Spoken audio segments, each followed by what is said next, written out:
What's up, my brothers and my sisters from another mister? So today we're going to do a comic book review of King Spawn, issue number 22. New York City has a sinister tourist boom, and Spawn and Terry gotta investigate, and there is an ultra sinister ending at the end of this video.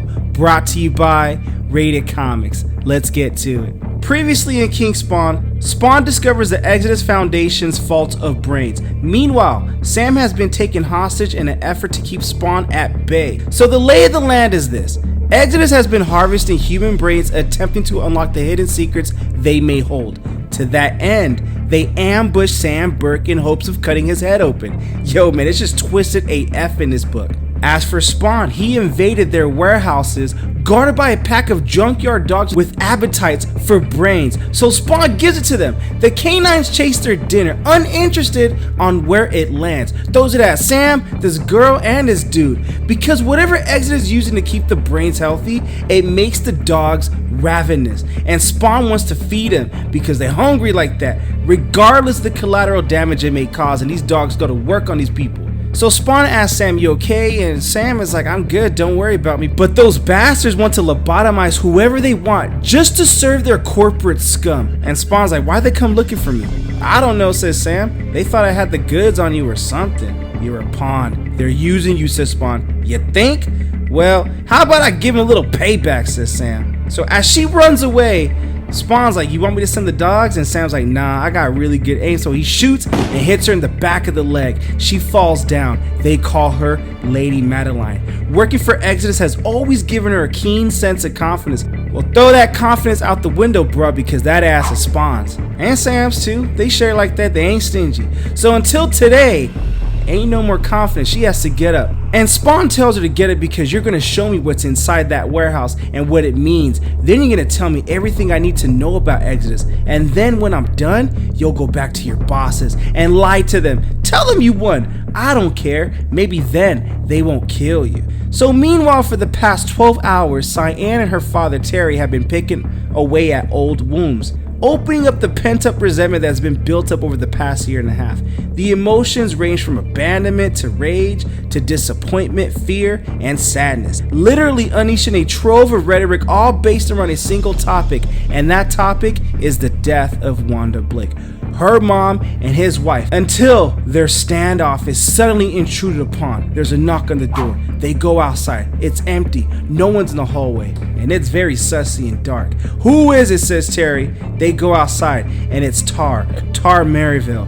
"You skipped out on your date with my brother," says Tar. "We weren't done with you yet, Cyan." And that's going back a couple issues back. So Cyan is incredibly powerful, so much so that she's unable to touch anyone without stealing their thoughts. So when Tar reaches for her, she recoils. But Tar has powers of her own, enough to drop Cyan to the floor, sending her into convulsions. And Cyan drops to the floor.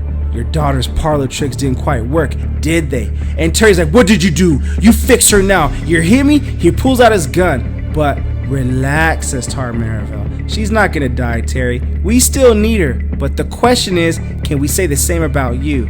And Behemoth comes out, and we all know Behemoth from a few issues back. He duped it out with Spawn, and Terry don't want none of that smoke. So the creature showed up when Jericho kidnapped Terry, but now it starts to come into focus. Jericho, Exodus, Quarter Priest, they be using all of them like pawns all along, like so many others in this war. So Terry asks her, "How much time does Cyan have?"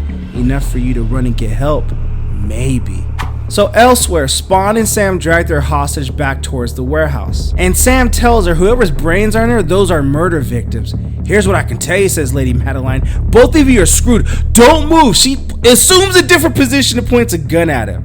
But Sam, for his height and weight, he moves surprisingly fast for his frame, and he decks her in the face. "Screw you," says Sam. "Compared to what you tried on me, I'm going soft, so suck it up and keep moving." And she's like, "Okay, I didn't know you had hands like that. There's a monster down there." "Good," says Spawn. "That means you take the lead then. And one other thing," as he points the gun at her, "you so much as turn around, you're dead. I don't care if you're human, hybrid, or demon. My patience is now over." So do me a favor, ignore everything I just said as Spawn sees a switch, and that switch looks like it's something important. I like nothing better than to wipe you and your friends out. Now which way? To the right, then down below, says Lady Madeline. I think I'll stick with you for a few more minutes, says Spawn. So he hits the switch and this rumble opens a door down below. They go down, they begin their descent, and Sam is shocked at what he sees and the smell that he has to endure too. How many of them did you bring here? It is a morgue and it's just brutal, and this is torturous, and this is bloody, and this is something that this is not meant for your average kind of eyes. All right, how many did you bring here, says Spawn. Don't remember, it could be thousands, says Lady Madeline. Thousands? All of them eventually dismembered so they could build data link storage information extrapolated from the victim's DNA. Spawn, the thought of it made him so angry because of some corporations' profit margins enrages Spawn on what they're doing to these people. He's done playing nice. It's time to turn the tables. The computer banks must hold some answers, and he turns the computers on so he can get more data and footage as to what went down here. Sam is like, while you're messing with the computers, I'm gonna look around, alright? When he does, he tells Spawn there's someone else in the building, and they see someone. Sam puts out his gun. Spawn is pissed. As they near, Spawn notices the person isn't moving. They might not even be breathing. Oh my gosh, says Spawn. Her name is Yoko. She was a friend of Cyan's who everyone believed was dead after she disappeared in Japan. Ha ha ha, you have no idea the trouble you stepped into. Somehow, she's the key to unlocking people's minds. The Exodus Corporation, Cyan, Terry, Wanda, the Scorched, the Thrones of Heaven and Hell. She's the linchpin tying everything together. Spawn's entire perception of what's real and what isn't is about to fall into its proper place. And yo, man, that is one crazy ending, and I don't know what the hell, but it's sinister and it's crazy. Didn't I tell you it was gonna be a sinister ending? And that is one sinister ending. And this is editor notes of Spawn issue number 276. What you guys think of the comic book? Comment below, let me know. Also, link in description if you wish to add this comic book and or some of our other Rated Comics exclusives to your comic book collection. Support the art, support the industry.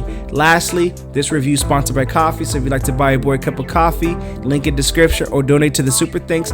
But the greatest compliment you guys can do is by liking this video and subscribing to Rated Comics YouTube channel. Thank you again for watching. Until next time.